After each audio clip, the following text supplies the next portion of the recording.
আর তো ধরছে এ বন্ড পীর ধরছ আমার টাকা না দিয়া তুইও বন্ড তোর পীরও বন্ড। কি আমার যে বিয়ে হয় না এটা আপনি জানেন না? হ্যাঁ আমি এখন আনম্যারিড, কাজে আমি আবার বউ হমু কেমনে? যাও তোমার মনের আশা পূরণ হবে, যাও।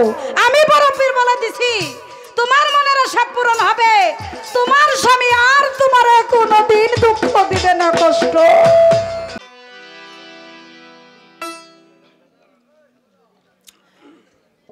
হ্যালো, এটা খাজা বাবার মহব্বতে মাহফিল করে তো রাত্র ৩টার উপরে বাজে আর অল্প একটু সময় আছে, তো খুব সুন্দরভাবে একটি মনমোহনের গান পরিবেশন করলেন শিরিন দেওয়ান, আমারও খুব ভালো লেগেছে। তো কি জানি প্রশ্ন করছিল,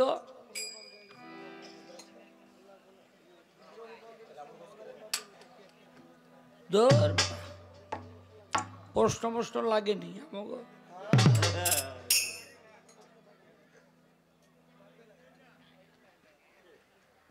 হ্যাঁ, কার মধ্যে লোক বেশি, যতগুলো তরিকা আছে, কারণ হলো আমার খাজা মঈনুদ্দিন চিশতি মক্কানগর গেলেন হজ করতে।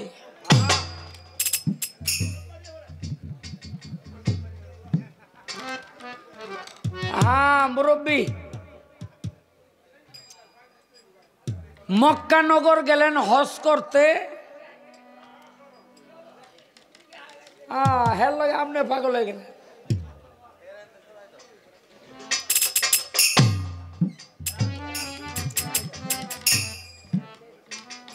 এই তো হজ করতে গিয়া কাবা ঘরের গিলাপ ধইরা টানে,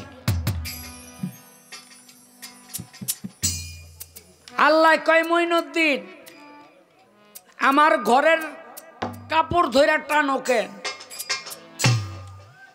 কয় আল্লাহ তোমার কাছে আমি একটা জিনিস চাই। কয় কি? কয় মাওলা আমার চিশতিয়া তরিকার মধ্যে আজ থেকে কিয়ামত পর্যন্ত যত মানুষ অন্তর্ভুক্ত হবে তারা যদি গুনাহও করে তুমি আল্লাহ মাফ কইরা দিয়া জান্নাতের মেহমান বানাইবা। আল্লাহ কইল মঈনুদ্দিন তুমি একটা কৃপণতার পরিচয় দিলা, তুমি তোমার চিশতিয়া তরিকাটা চাইলা। আজকে যদি সারা পৃথিবীর মানুষের নাজাত চাইতা আমি আল্লাহ দিতাম, তবে যাও চিশতিয়া তরিকা চাইছো আমি চিশতিয়া তরিকা দিয়ে দিলাম। এই জন্য এই চিশতিয়া তরিকার মধ্যে সারা পৃথিবীতে মানুষ বেশি।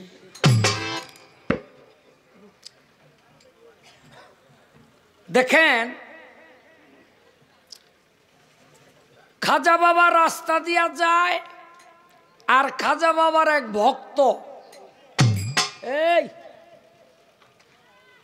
শুনুন যে খাজা বাবায় রাস্তা দিয়া যায়, খাজা বাবার এক ভক্ত তার পিছে পিছে। তো ওই ভক্তের কাছে এক লোক আবার কিছু টাকা পায়, আর তো ধরছে এ বন্ড পীর ধরছ আমার টাকা না দিয়া তুইও বন্ড তোর পীরও বন্ড।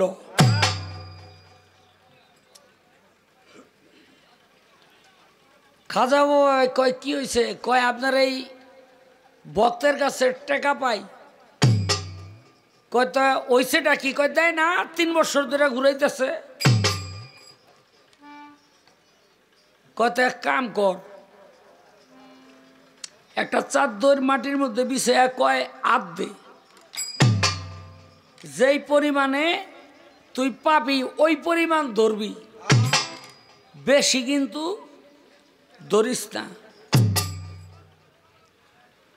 চাদর বিছাইছে, আধ দিছে, হাতের মধ্যে ঠেকা বসার কোনো অভাব নাই।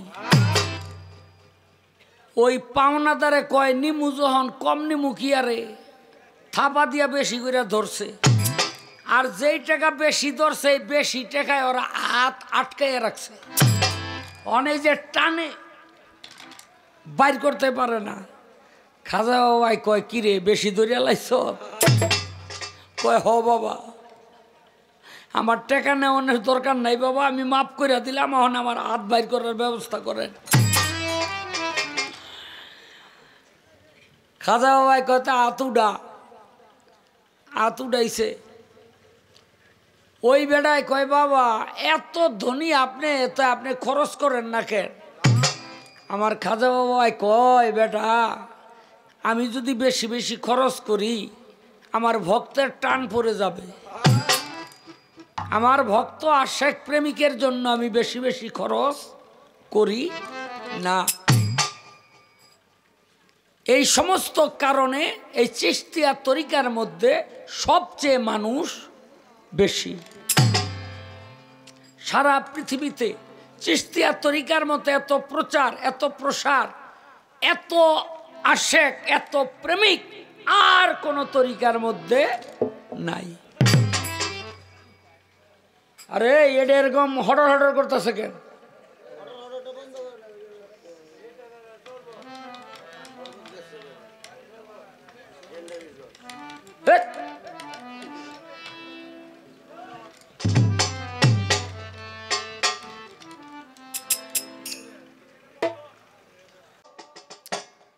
আমার খাজা বাবার জীবন থেকে দুটি গান আমি রাখলাম,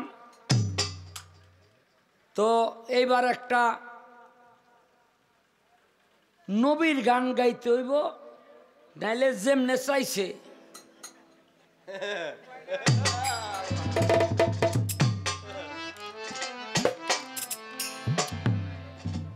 আমার একটা গান আছে, এটা গাইনা বাসাতে না কইরা দিছে।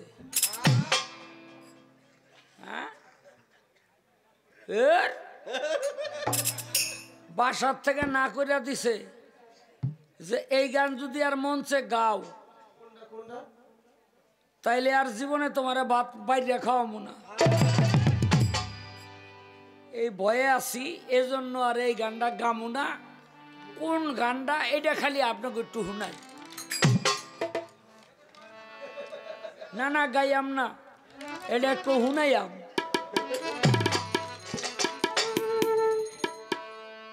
মনটারে না দেখা সাদা, দুই চোখের পছন্দে দাদা, কেন যে আনছিলাম ঘরে জামাল, আমি এই ওয়াইফ তস তস কইরা ছাড়লো আমার ওয়ান্ডারফুল লাইফ, তস তস কইরা ছাড়লো আমার ওয়ান্ডারফুল লাইফ।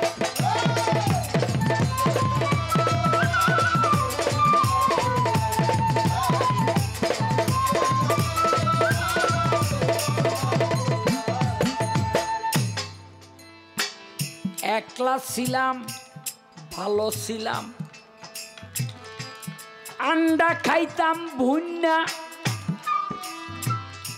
সুখের আশায় করলাম বিয়া, বাপ মার কথা শুননা।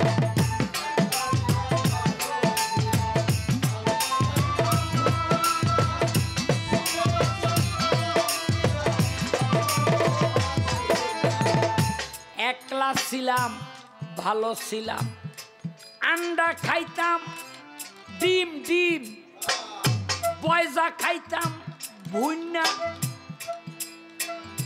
সুখের আশায় করলাম বিয়া শিরিন, বাপ মার কথা শুননা।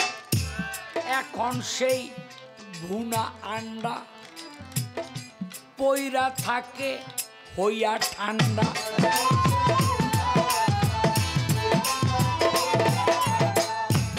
এখন সেই ভুনা আন্ডা পইরা থাকে হইয়া ঠান্ডা। খাইতে চাইলে মারে ডান্ডা আসে লইয়া নাই।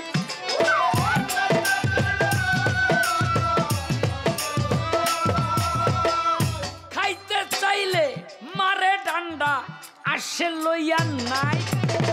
তস তস কইরা ছাড়লো আমার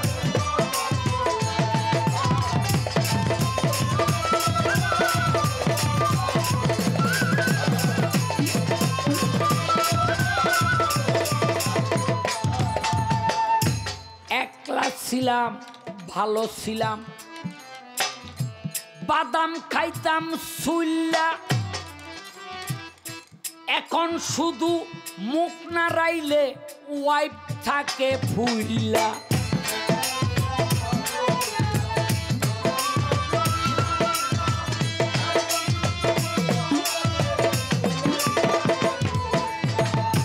একলা ছিলাম ভালো ছিলাম বাদাম খাইতাম সুইল্লা। এখন শুধু মুখ নাড়াইলে ওয়াইফ থাকে ফুইল্লা। কি খাইলাম তারে না দিয়া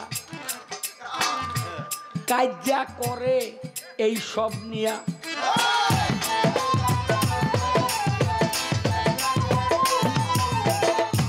কি খাইলাম তারে না দিয়া ঝগড়া কইরা এই সব নিয়া। মামলা করছে কোর্টে গিয়া উকিলের নাম সাইদ।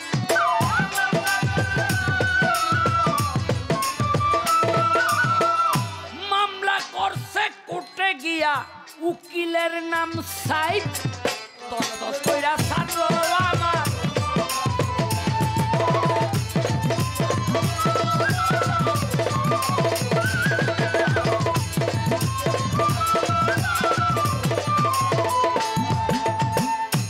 একলা ছিলাম ভালো ছিলাম ঘুরতাম বাইরে বাইরে। এখন ঘরের বাইরে যাইতে ভিসা লাগে ভাইরে।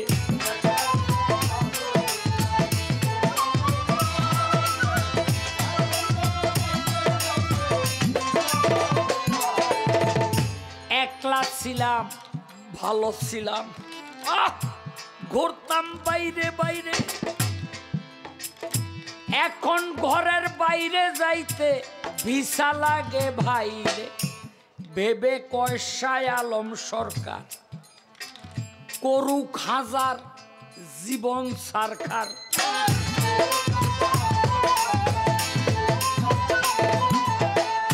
ভেবে কয়সা আলম সরকার করুক হাজার জীবন সারখার। তবুও জীবনে দরকার দুই চারটা ওয়াইফ।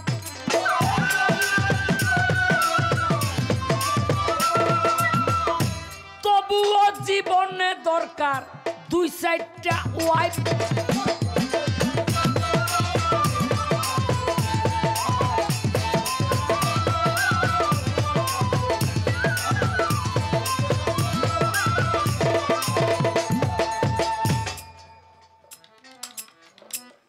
এই গান আমার গাইতে না করে দিছে এই জন্য আর গাইলাম না, নাইলে এই গানটা আমি গাইতাম।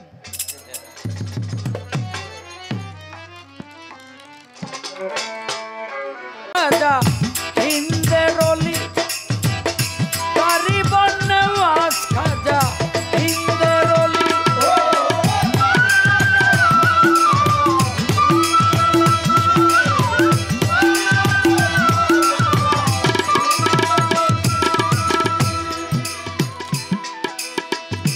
এক বেটার দুই মেয়ে ছিল, বিয়েরও সময় হলো, 500 টাকার জন্য দিতে পারে না তুলি।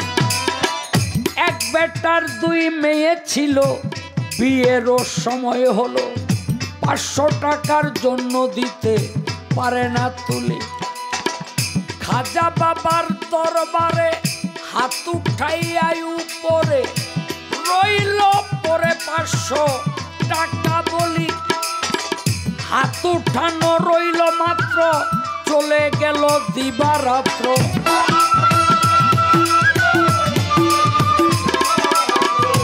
হাত উঠানো রইল মাত্র চলে গেল দিবারাত্র আশার মুখে পড়ল যেমন নৈরাশার ছালি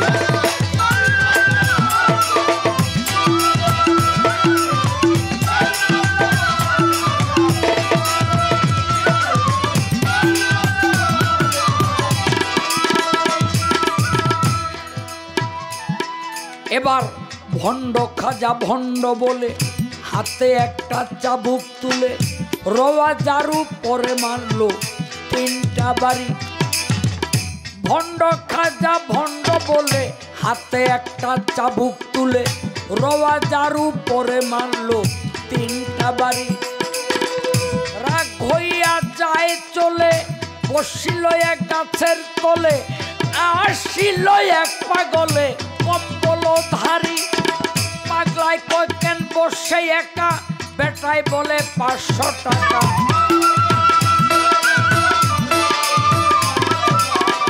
পাগলায় কয় কেন বসে একা বেটাই বলে 500 টাকা খাজায় মরে দিল ধোকা ছুটকে গেলি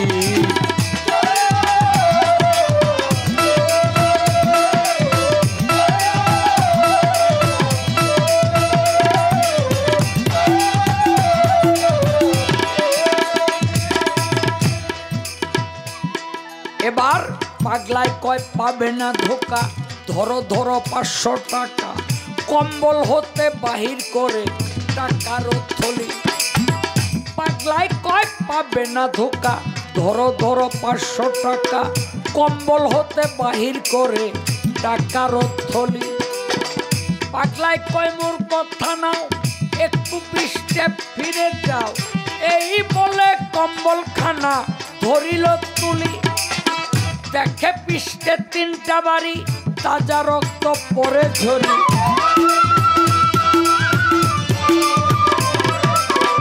দেখে পিষ্টে 3টা বাড়ি তাজা রক্ত পরে ঝরি টাকা পাইয়া চিনতে নারী যায় ঘরে চলি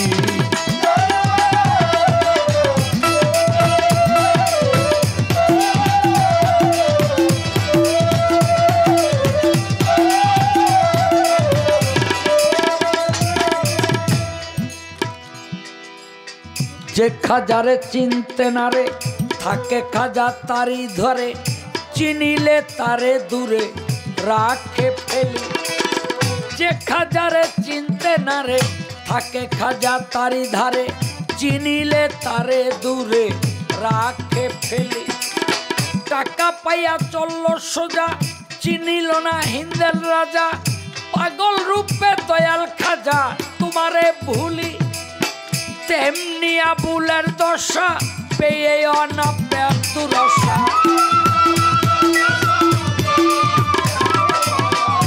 তেমনি আবুলের দশা পেয়ে না পাওয়ার দুরসা লোভ লালসায় গায় তোমার শামা কাওয়ালি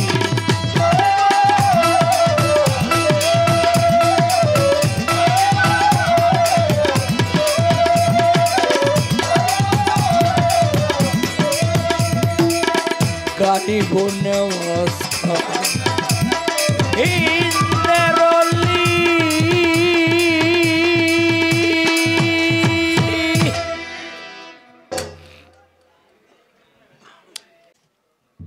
রাগ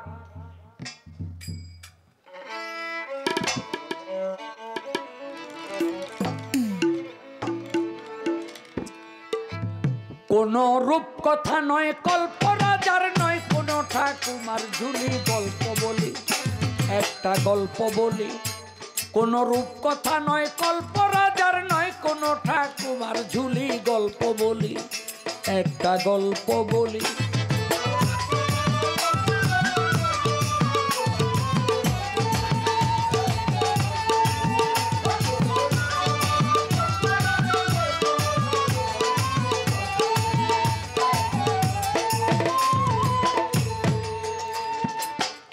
ছিল রাজার রাজা শাহেন শায়াজ মেরি চিশতিয়া তরিকার খাজা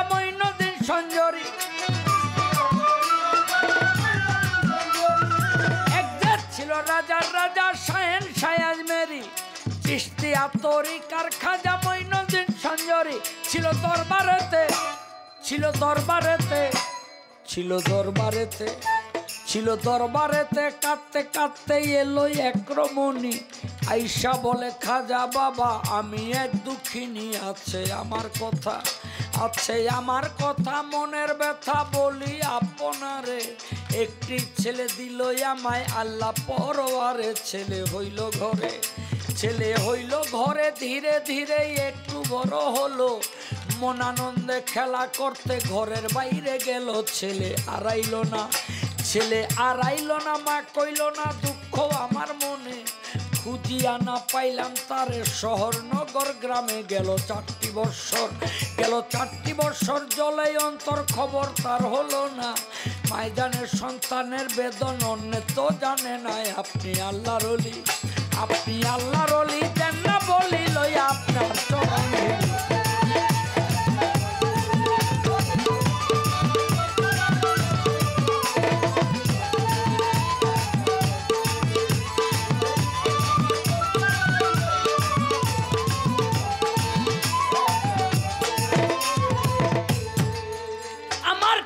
বলে মা জননী চলিয়া যাও ঘরে,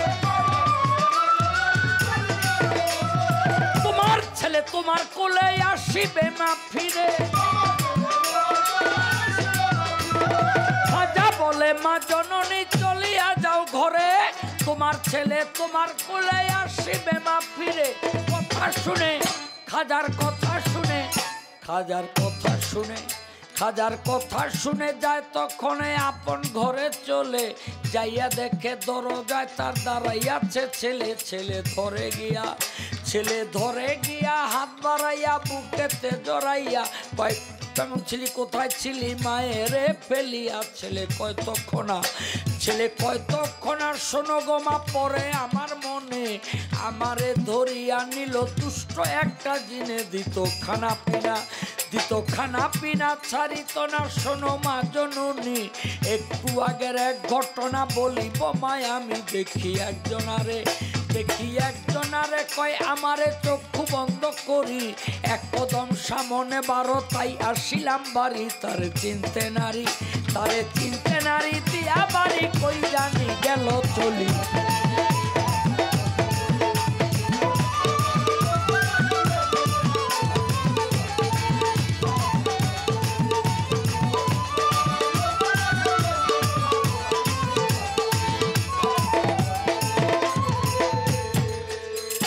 ছেলের কথা শুনি আমায় ছেলে কুলে নিয়া, হাজারো দরবারে তখন গেল রে চলিয়া। ছেলের কথা শুনি আমায় ছেলে কুলে নিয়া, হাজারো দরবারে তখন গেল রে চলিয়া। গেল সামনেতে, গেল সামনেতে, গেল সামনেতে, গেল সামনেতে, দরবারেতে খাজা বসে আছে।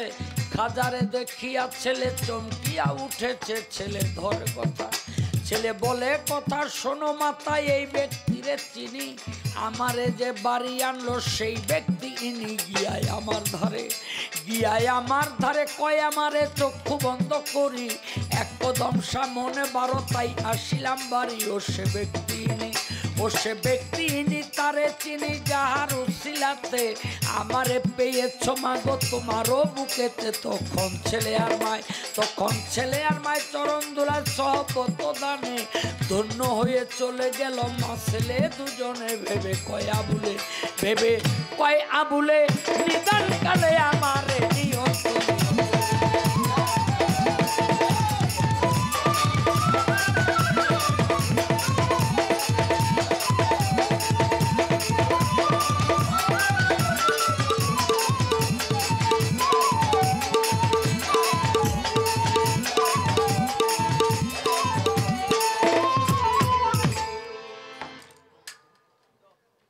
সারা পৃথিবীতে চিঠিদের কাছে আত্মসমর্পণ করেছি, বায়াত হয়েছি। বায়াত শব্দের অর্থ হলো বিক্রি হয়ে যাওয়া, আর মুরিদ শব্দের অর্থ হলো বাজান মরে যাওয়া। এই মরা আর ওই মরা এক জিনিস না।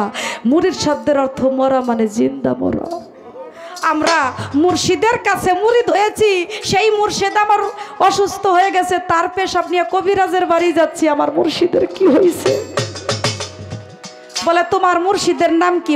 বলে বড় পীর আব্দুল কাদের জিলানী। বলে কি?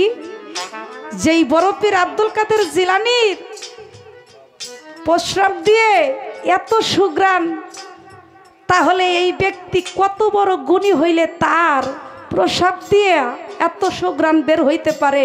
সারা জীবন যে গির্জা ঘরে রইলাম আর ইবাদত করলাম, তাহলে এমন সুগ্রাণ তো কখনো গির্জা ঘরের ভিতর থেকে আমরা পাইলাম না। তাহলে তোমাদের কাছে একটা কথা বলি ভাই, আমি তো উলমাতে একজন পাগল, কিছু বুঝি না, তবে সুগ্রাণটা হয়ে আমি কেমন জানি হয়ে গেছি। তো আমাকে তোমার হুজুরের কাছে একটু নিয়ে চলো, আমি যে তার কাছে মুরিদ হব, তার কাছে আমি মুরিদ হব।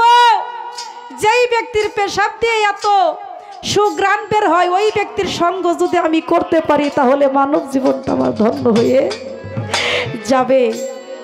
তখন ওই মহিলাকে সাথে করে ভক্তরা নিয়ে যায় আমার বড় পীর আব্দুল কাদের জিলানীর কাছে।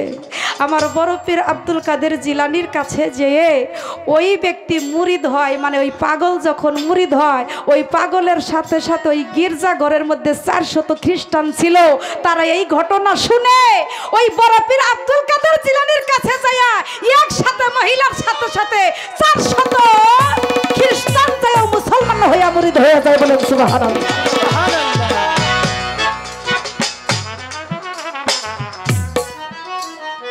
দয়াল নাম যার হৃদয় ভরা,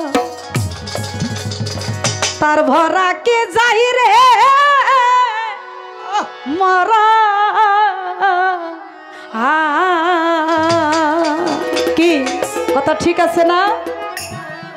আমার বন্ধুরা যে ভালোবাসে, তার দোষ থাকে না আগে পিছে, পুইরা দেহ করেছে আঙ্গেরা নগরবাসীরা,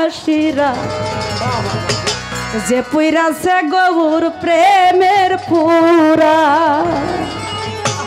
মুর্শিদ প্রেমের পুরা, তার দেহ মাটিতে খাবে, মাটির এমন সাধ্য নাই, পুইরা হইছে ছাই। কি মাটিতেও খাই না, জমেও ছাই না রে ভাই, আবুল চান্দের প্রেমে যে জন পুইরা হইছে ছাই। কি কথা ঠিক কিনা বাজান?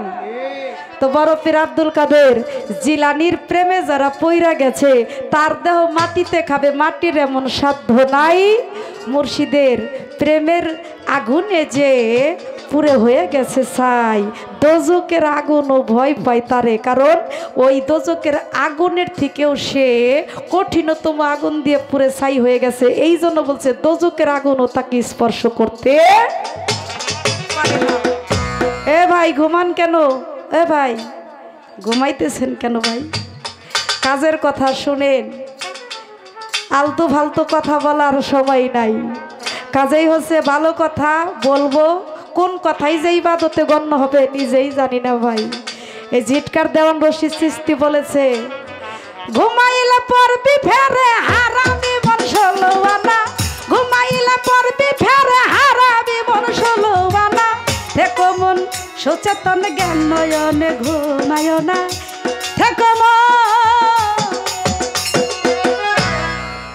থেকো মন সুচেতনে জ্ঞান নয়নে ঘুমাইও না, ঘুমাইলে পড়বি ফেরে হারাবি মন ষোলোয়ানা। তো আপনারা কেউ ঘুমাইয়েন না, কথাটা একটু দয়া করে শুনবেন। এই তো তাহার কথা ছিল, জবাব দিলাম দিয়া, আর একটি কথা কিন্তু উনি আমাকে গেছে যে জিগাইয়া,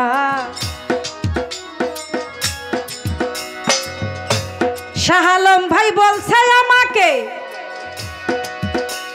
তুমি বলবা শিরিন দেওয়ান বড় পীর আব্দুল কাদের জিলানী উনি একজন কামেল পীর ছিলেন যে বটে,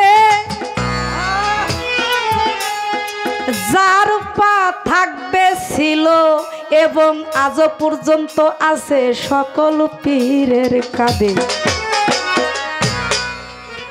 সেই বড় পীর আব্দুল কাদের জিলানীর কাছে এক মহিলা চলে যায়। যাইয়া নিজের দুঃখের কথা আমার বড় পীরের কাছে কয়। বলে শোনেন শোনেন বড় পীর, বলি আপনার দ্বারে আমার যে শুধু মেয়ে সন্তান হয়, শুধু মেয়ে সন্তান হয়, এই মেয়ের সন্তান হয় বিধায় আমার স্বামী আমারে ভালো বলে না, এই দুঃখ বলি আপনার ধারে। একটি মেয়ে সন্তান কিন্তু হয় নাই, হইতে হইতে হইতে হইতে বড় পীর আব্দুল কাদের জিলানী 19টি মেয়ে হয়েছিল নাকি? আপনারা জানেন না ঘটনাটা? অনেক মেয়ে হয়েছিল, মহিলার স্বামী তারে ভালো বলে না, বলে এইবার যদি তোর একটা মেয়ে হয় তোরে আর আমি রাখবো না। তো ছেলে ছেলে করতে করতে অনেকগুলা মেয়ে হওয়ার পরে বড় পীরের কাছে চলে গেছে, বাজার আমার এত মেয়ে হয়েছে, আমার স্বামী আমার যদি এইবার মেয়ে হয় তাহলে যে আমার স্বামী আমাকে আর রাখবে না, আমার সাথে সংসার করবে না। ও বড় পীর, আপনি তো সব কিছুই করতে পারেন। তখন বড় পীর আব্দুল কাদের জিলানী একটু সুনজরে যখন ওই মহিলার দিকে চায়, ছায়া কিন্তু বাজান একটু দোয়া করে দেয়, বলে যাও যাও চলে যাও, তুমি চলে যাও মহিলা, আমার ভক্ত বাড়িতে চলে যাও। এই বিষয় নিয়া তুমি ঘুরতে ঘুরতে সময় নষ্ট কইরো না, তুমি তাড়াতাড়ি বাড়ি চলে যাও, যাও তোমার মনের আশা পূরণ হবে, যাও। আমি বড় পীর বলে দিছি তোমার মনের আশা পূরণ হবে, তোমার স্বামী আর তোমার কোনোদিন দুঃখ দিবে না, কষ্ট দিবে না। আমার বড় পীরের কথা শুনে বিশ্বাস করে যখন ওই মহিলা পুনরায় বাড়িতে চলে গেল, যাইয়া দেখে 19টি মাইয়া বাজার সাথে সাথে ছেলে হইয়া গেছে আমার বড় পীরের কারণে। কি আশ্চর্য ঘটনা হইল! কি বাড়ি যাইয়া দেখে 19 জন মেয়ে ছেলে হয়ে গেছে নাকি? এটা কিন্তু সাধারণ কথা না। একটি মেয়ে সন্তান হবে কেন, এই 19টি মেয়ে সন্তান সহ আর মেয়ে হইল না, তারা পুরুষ হয়ে গেল আমার বড় পীরের গুণে নাকি, বড় পীরের রহমতের গুণে, তার ফায়াজের কারণে নাকি। গুরু চাইলে সব কিছুই কিন্তু হয়ে যায়। জীবনীতে এটাই আসছে নাকি? জীবনী যাহা পড়েছেন এক এক জীবনীতে এক এক ধরনের আসতে পারে, তবে আমি যেটা পড়ে দেখেছি এই রকম বিষয়টা ছিল নাকি আইনাল ভাই? জবাব দিলাম জবাব দিলাম জবাব দিলাম দিয়া এইবার আর একটা কাউন্টার মারছে শাহ আলম ভাই বড় মজা করিয়া। আমি বলেছিলাম হযরত আলী শেরে খোদা, যার জন্ম কাবার ঘরের ভিতরে হয়ে যায়, আল্লাহ তাআলা খুশি হইয়া তার নাম দেয় আলী আলী আলী মুর্তজা। কথা তো ঠিক, সেই বিশ্ব সৃষ্টির আগে স্রষ্টা যখন শূন্যর মাঝে কুদরতে ভাসতেছিলেন, ওইখানেতে সেই ডিম্ব রূপে আমার মা ফাতেমা ছিলেন। সেই সৃষ্টি জগতের মধ্যেও কিন্তু মাওলা হযরত আলী, উনি আলী মুর্তজায়, উনি কিন্তু ওইখানে বিজল রূপে ছিলেন নাকি,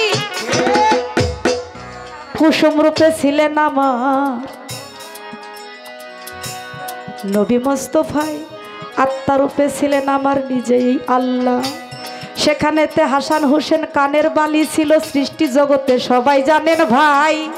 সৃষ্টি জগৎ থেকে সেরে খোদা উনি হয়ে এসেছেন। তাই শাহ আলম ভাই কিন্তু পূর্বে একটি কথা বলে গেছে, আবু তালিব এবং হচ্ছে আব্দুল্লাহ জিব্রাইল ফুল নিয়ে যখন গেল দুইজনের কাছে, একটি ফুলের দুটি গ্রান বাজান ভাগ হইয়া গেছে, একটি ফুলের দুটি গ্রান ভাগ হইয়া গেছে। আবু তালিবের কাছে একটা ভাগ চলে গেছে, আর একটা ভাগ আমার আব্দুল্লাহর কাছে চলে গেছে। এই দুনিয়াবি কলির জীবকে ত্বরানোর জন্য আমার মুহাম্মদি ফুল আমার আব্দুল্লাহর মাধ্যমে প্রকাশ হয়েছে নাকি? মাওলা হযরত আলী এইবার আবু তালিবের মাধ্যমে প্রকাশ হয়েছে। তাহলে এখানে দেখেন পৃথক কিছুই না, আপন চাচাতো ভাই নাকি? আপন চাচাতো ভাই, আমার নবীর আপন চাচাতো ভাই মাওলা হযরত আলী। আর সেই শেরে খোদাকে ছোটবেলা থেকে লালিত পালিত করে মানুষের মতো মানুষ করেছে, সঙ্গ গুণেই কিন্তু রং ধরেছে। একমাত্র আমার মাওলা আলী, আমার নবীজির সেই বৃত্তান্ত সকল কিছু উনি নিজেই জেনেছে। আলীউল অর্থ কি আমি আপনাকে বলবো, আমার গুণের ভাই। একটি আয়াতের মাধ্যমে তার কিঞ্চিত শুনেন। তাই একটি আয়াতে বলেছেন, রাসূল মালাকি অবস্থায় তার শরীর গমনের পর অনেক হাদিস বিকৃত করা হয়েছে, যা ছিল আহলে বায়াতের শানে বর্ণিত।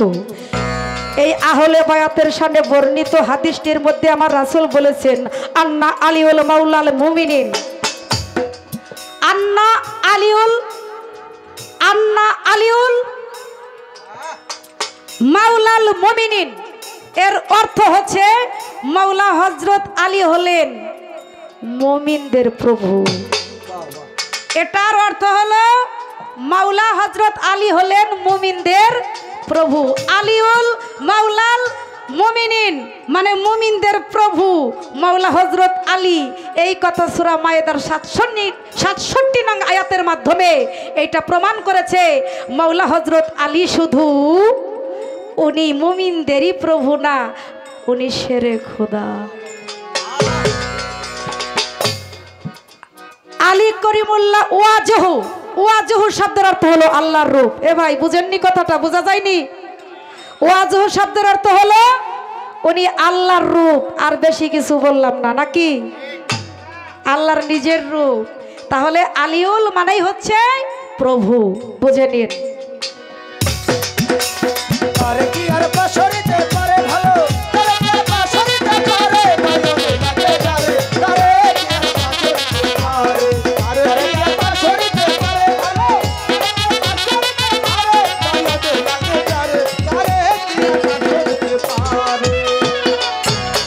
লেজ বাকি রাখুম না,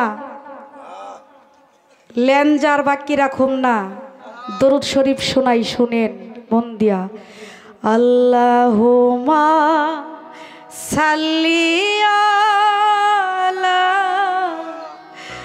মুহাম্মদ ওয়া আলা আলি সায়াদে না মুহাম্মদ। আমার নবীজি আর হযরত আলী হচ্ছে ছায়া, বলছে না? আলী আর হলো আলিউল, এর মধ্যে পার্থক্য কি বলছে না কথাটা? আলী আর আলিউলের মধ্যে পার্থক্য কি? আলিউল হচ্ছে প্রভু, আলী হচ্ছে ছায়া। আলী মানে নবীজি, আর আলী দুইজন পৃথক কেউ না। এই আলীর কথা নবী বুঝতেন, নবীর কথা আলী বুঝতেন। কথা ঠিক কিনা?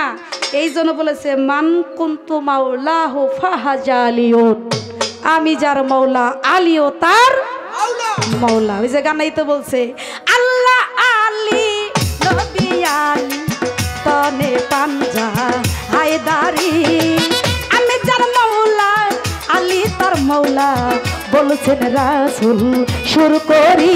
আর বাজাবেন না কি? বোঝা যায় আমার কথা? আল্লাহ আলী, নবী আলী, তনে পাঞ্জা হায়দারি। তার মানে আল্লাহ, নবী, আলী এগুলো কোনো পৃথক কেউ না। আমার আল্লাহর গুণ প্রকাশ হয় মুহাম্মদের মাধ্যমে, মুহাম্মদের গুণ প্রকাশ হয় আলীর মাধ্যমে, আলীর গুণ প্রকাশ হয় গুরুর মাধ্যমে, গুরুর গুণ প্রকাশ হয়। কি কথা সাক্ষী আছেন তো আপনারা? আর বেশি কিছু বললাম না। যে আলী যেই মুর্শিদ সেই রাসূল, এই কথাটা নয় কোনো ভুল, খোদাও সে হয় এমন কথা লালন কয় না আল্লাহর কুরআনে কয়, পারে কে যাবি নবীর নৌকাতে। কতটুক পার্থক্য জ্ঞানী লোক আপনারা কষ পাথর দিয়ে ওজন করে নেন গে এখন নাকি?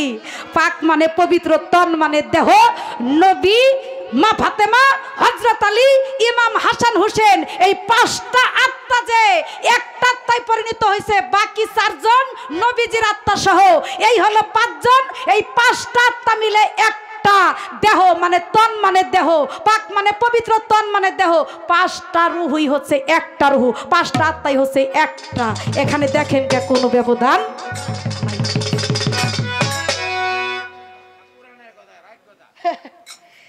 এই পর্যন্ত বললাম, আমারে বহুত কিছুই বলছে, আমি ওইগুলো কোনো কিছু আর বলবো না বাজান। আপনারা শুনছেন আমি তার বউ নাকি অমুক তমুক কয় কি, বোবাই যেমন স্বপ্নের দেখে মনের কথা মনে রাখে রে, আরে বোবাই কইবার শক্তি নাই রে, পথের কাঙ্গাল বানাইলি আমারে। আরে বাজান বুবাই যেমন স্বপ্নের দেখে মনের কথা মনে রাখে রে। ভাই এগুলো আধ্যাত্মিক সবক দেই। শাহ আলম ভাই হলো বুবা,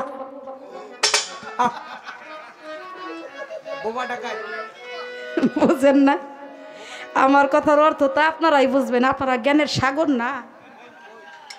মানে বুবা তো শিরিন দেওয়ান আমার বউ নাকি এত কথা বলবো বলছে না, বুবার মনের কথা মনেই রাহে, কবের তো পান না।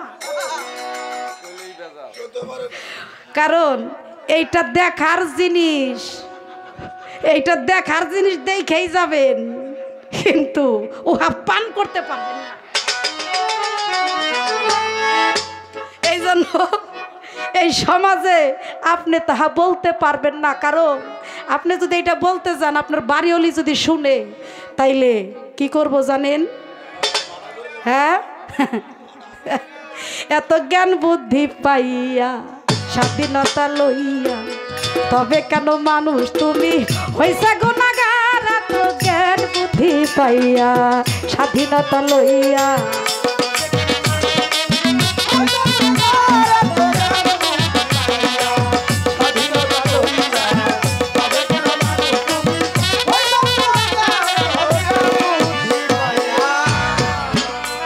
আবার হিসাবে কিতাবে তোমায় কেউ ঠকাইতে পারে না, নিজের বুঝ বুঝা নিতে চাও ষোলোয়ানা।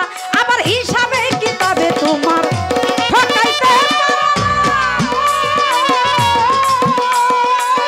নিজের বুঝ বুঝা নিতে চাও ষোলোয়ানা। তুমি চিনো ছোট বড় আল্লাহর কেন দোষী করো, চিনো ছোট বড় আল্লাহর কেন দোষী করো, পাগলামিতে গমর নাই চলার বাড়ি সারে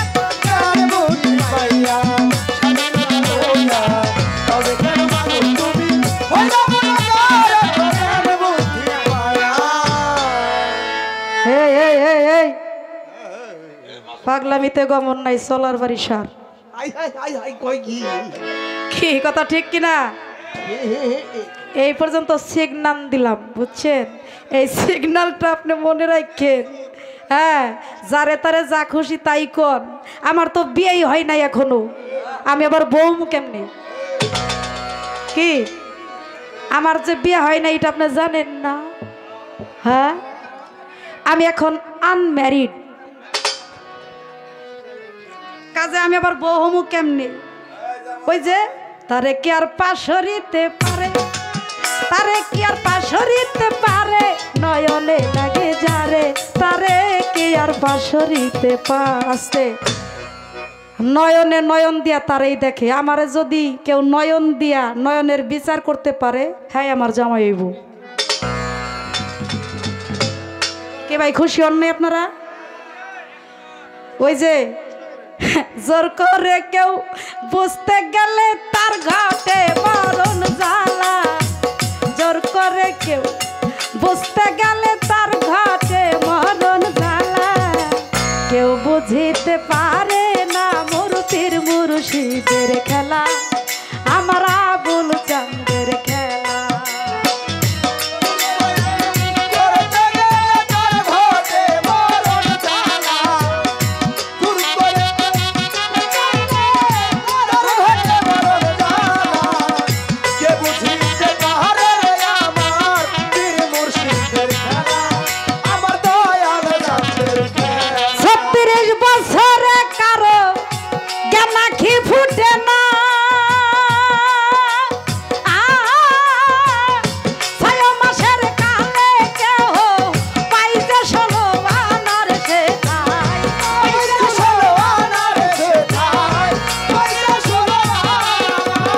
যারে খুশি তারে দিয়া মিলাইছে চাঁদের মেলা, যারে খুশি তারে দিয়া মিলাইছে চাঁদের মেলা, রশিদ চান যারে খুশি তারে দিয়া মিলাইছে ভক্তের মেলা, কেউ বুঝিতে পারে না মোর রশিদ চাঁদের খেলা, আমার দয়া চাঁদের খেলা। এই পর্যন্তই থাক। পীর মুর্শিদের খেলা বোঝা বড় দায়। সাধকের কাছে গেলে আগে সাধক হইতে হবে, নাবালিকার সাথে কখনো প্রেম প্রীতি চলে না। কথা এখানেই শেষ। কয় আমার মতো তোমার মতো নারী যেই স্বামীর আছে, সেই স্বামীর বলে খুব বলে যন্ত্রণা। যন্ত্রণা তো হইবই। হ্যাঁ, জ্ঞান বুদ্ধি তো ঠিক রাখতে হবে, বুঝেন নাই? আমার মতো নারী যেখানে নাই ওইখানে কোনো সাধনার কাজ শুরু হয় না, নাকি? এই পর্যন্তই রাখলাম। ইসা মারার দশা নাই, খালি ভর্তা খাওয়ার যদি গাড়া হই। ইসা মাছ মারি না, খালি ভর্তা খাওয়ার গাড়া। কয় আমার মেয়া মিষ্টি খাই না, আমার মেয়া মিষ্টি খাই না, আমার মেয়া মিষ্টি খাই না। কয় তোমার মেয়া মিষ্টি খাইবো, মিষ্টি পাইবো কই? আমার মেয়ে মিষ্টি খায় না, মিষ্টি পাইবো কই? তাই আপনি এইটুক মনে রাখেন, আমার মতো নারী রে আপনি সামাল দিয়ে রাখবেন পারবেন, যে সেই বস্তু আছে থাকলে সে আমারে রাখতে পারবেন। পাবেন কই? এই শেষ। কথার পিছনে কত কথা আছে, বললে হ্যাঁ রে কাইরে থোয়া যাইব কথা কইয়া, নাকি? আর আমার নাম তো মানিকগঞ্জের শিরিন দেওয়ান, এটা সবাই জানে। কি বলেন? সবাই জানে আমি কি চিজ। বিলার উস্তাদ আমি, আবার ভদ্র, আমার মতো ভদ্র কেউ নাই। এবার একটা প্রশ্ন কইরা যাই, আপনি বলবেন।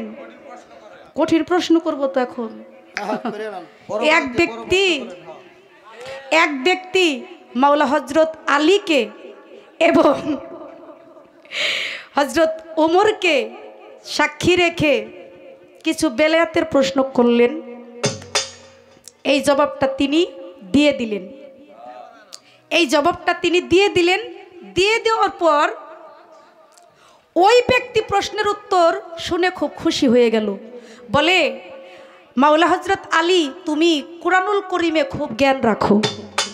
এই কথা বলে উনি হাঁটতে একটু গভীর জায়গায় চলে গেলেন। গভীর জায়গায় চলে যাবার পর সেখানে যাইতে একটি ব্যক্তির সাথে তার দেখা হয়ে গেল। ওই ব্যক্তির কাছে আমার আল্লাহর ওহী কিছু আলামত ওই ব্যক্তির কাছে একটা কাগজ ছিল, ওই কাগজের মধ্যে লেখা ছিল আল্লাহ পাকের সেই ওহি। ওহি মানে তো বুঝেনি যে ওহি মানে হচ্ছে আল্লাহ তাআলার একটা গোপন সংবাদ, যেটাকে বলা হয় একটা ব্যক্তির কাছে আসে। আমি শুধু জানতে চাই মাওলা হযরত আলীর সাথে কার সাথে দেখা হইল? যার কাছে নাকি ওই আল্লাহর সেই ওহি, সেখানে লেখা ছিল একটা পাতার মধ্যে, ওই পাতার মধ্যে লেখা ছিল আল্লাহর কি ওহি লেখা ছিল। ওই নবুয়তের সেই ওহিটা একটু দয়া করে আমাকে বলবেন। আর মাওলা হযরত আলীর সাথে যার দেখা হলো ওই ব্যক্তির নামটা কি? প্রশ্ন শেষ হয়ে গেছে নাকি? আর কি করব, একটাই থাক, আর এত প্রশ্ন করার দরকার নাই। এইবার আমি তো মানে শর্টে কিছু কথা বলে গান বলে আপনাদেরকে